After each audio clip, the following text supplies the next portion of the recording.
بعض لوگ کی مانگنے کی عادت ہوتی ہے اور لوگ اس کو پسند نہیں کرتے، پھر بھی یہ مانگ رہا ہوتا ہے، اس پہ بندہ ذلیل ہوتا ہے، اس کی عزت خراب ہوتی ہے، اور یہ مانگنا جو ہے یہ ناجائز ہے، گناہ کا کام ہے۔ تو جیسی صورت، اسی طرح اسی سے مشقت کا کام لیا، اب مزدور کرنے کے بجائے کسی اور کو پکڑ لیا کہ یار ذرا یہ وہاں پہنچا دو نا، اب یہ بیچارہ تکلیف سے آپ کو پہنچائے، ظاہر ہے کہ اس کو پریشانی تو ہوگی نا، یار 2 ٹکے بچانے کے لیے مجھے مصیبت میں ڈالا۔ بعض اوقات یہ سوال اور بھی خطرناک ہوتا ہے، جیسے پیر صاحب نے اپنے مرید سے کچھ مانگا، تو ظاہر ہے کہ مرید منع نہیں کرے گا، اس کو پیر صاحب کو کیسے منع کیا جائے؟ اب یہاں صورت یہ ہے کہ اگر ایسی کوئی روٹین ہے کہ پیر صاحب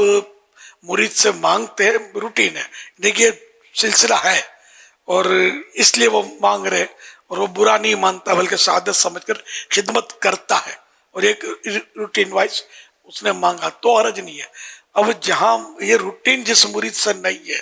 اور پیر صاحب نے اس سے مانگ لیا اور بحالت ناگواری اس مرید نے پیر صاحب کو دیا کہ یار اب پیر صاحب کو منع کیسے کریں، کیا ہوگا؟ ایسی صورت میں انہیں ناگواری کی حالت میں پیر صاحب سے منع کیسے کروں، اس نے دیا، یہ پیر صاحب کے حق میں حرام ہے، اور بس صورت غصب ہے، جیسے کہ وہ چھینا ہوا مال پیر صاحب پر واجب ہے کہ واپس لوٹا دیں، اور پیر صاحب واپس لوٹائیں، ہے نا؟ تو پیر صاحب مانگے کائے کو جو اپنی بے عزتی کریں۔ یا سیدی مدینہ شریف کی اگر بڑی تڑپ ہے اور اسباب نہیں ہیں تو پھر کسی سے یہ کہہ سکتے ہیں کہ مجھے مدینہ بھجوا دیں، عمرہ کروا دیں، تو یہ کہنا کیسا؟ صبر کریں، سوال نہیں کر سکتے، مدینے کے لیے کر رہے ہیں نا، تو صبر ہی نہیں آ رہا، پیسے تو ہے نہیں، تو اب کسی مالدار کو کہہ دیا کہ آپ مجھے بھجوا دیں مدینے۔ نہ مدینے کے لیے کر سکتے ہیں نہ پیر صاحب کی زیارت کے لیے کر سکتے ہیں، یہ بھی حرام ہے، سوال نہیں کر سکتے۔ سوال تو وہ مسکین ہے جس کے پاس کھانے کا نہیں ہے ایک دن کا بھی، تو کھانے کا سوال کر سکتا ہے، جس کے پاس پہننے کا نہیں ہے کھانے کا ہے تو صرف پہننے کے لیے سوال کر سکتا ہے، اور جو شرعی طور پر فقیر ہے، جس پر زکوٰۃ فرض نہیں ہے اور فقیر ہے، تو اب ایسا شخص سوال نہیں کر سکتا۔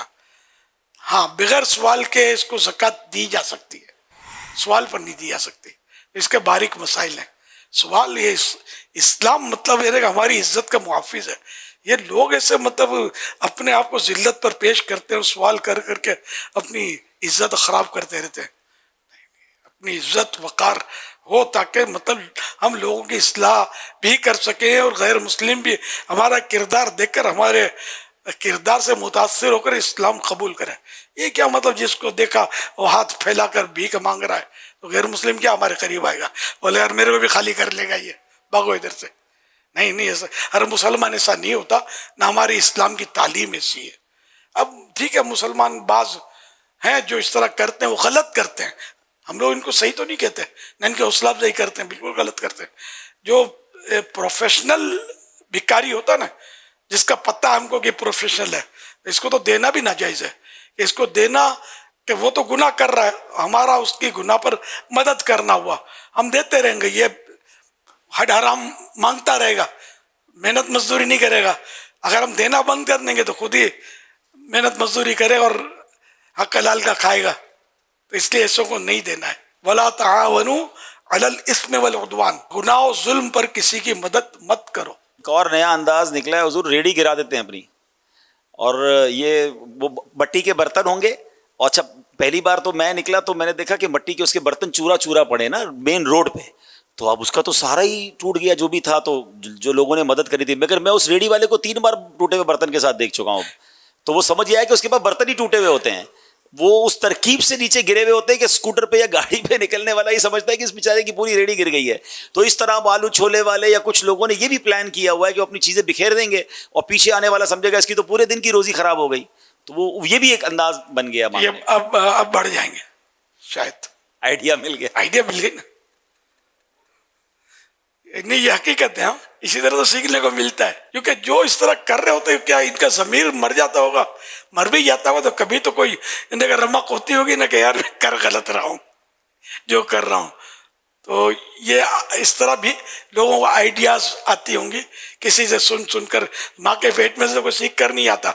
ہے نا۔ وہ کہتے ہیں کہ بڑا بدماش بننا ہے نا تو جاگ کر مطلب جیل میں چلا جائے، جیل میں چلا جائے گا، باہر نکلے گا بدماشوں کی صحبت لے کر تو پھر یہ بڑا بدماش بنے گا، کچھ اور گر بدماشوں کے سیکھ کے ڈکیتوں کے سیکھ کر آئے گا۔ اللہ رحم کرے، اللہ ہماری اصلاح فرما دے۔